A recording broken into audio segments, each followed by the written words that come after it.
I'll start off just, I think, real quickly with a few different premises.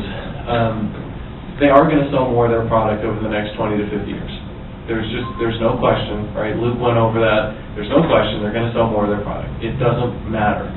If we're more efficient, they might sell instead of 3 times more, 2.5 times more, 2.6 more. I think that's the first piece. I think the second piece is don't confuse just the raw product sale with profitability.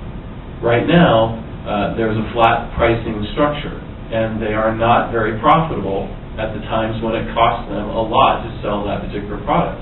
So if you can match the supply with demand more appropriately, then profits may rise, even though the quantity of the thing they're selling has gone down. And as near as I can tell, most of the large utilities are driven by shareholders, which are driven more by profit, not necessarily by the unit sales.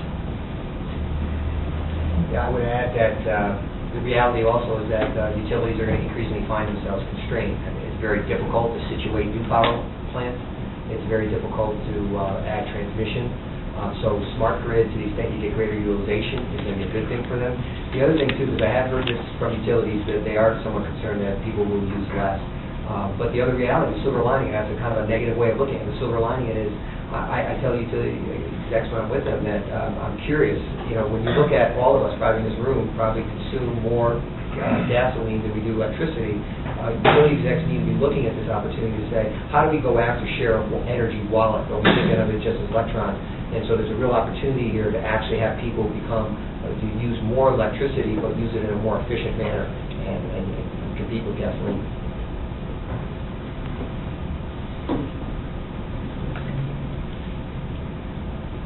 I didn't get a chance to mention the big elephant on my side, but you know, I do believe that the big issue at hand is going to be, and it's been my experience with the renewables, the policy regulatory side. Anytime we try to implement futuristic things within the electric power system, we have to go through the PUCs, and we have a lot of involvement with that, and the lawyers and the engineers and the business communities get together and try to educate each other. So, and I think that's really the key here. I think utilities, the bottom line is, and I agree, is they have to make a profit in most cases. And so I think that's the critical one, but I do believe that it's beneficial to them to do something that's evolutionary. And I think a lot of them that I've dealt with are very, very encouraged to do that.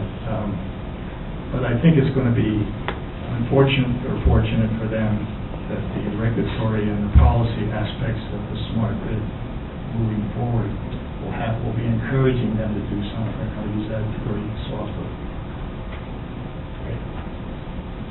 Okay, move on to the next question. Any comments?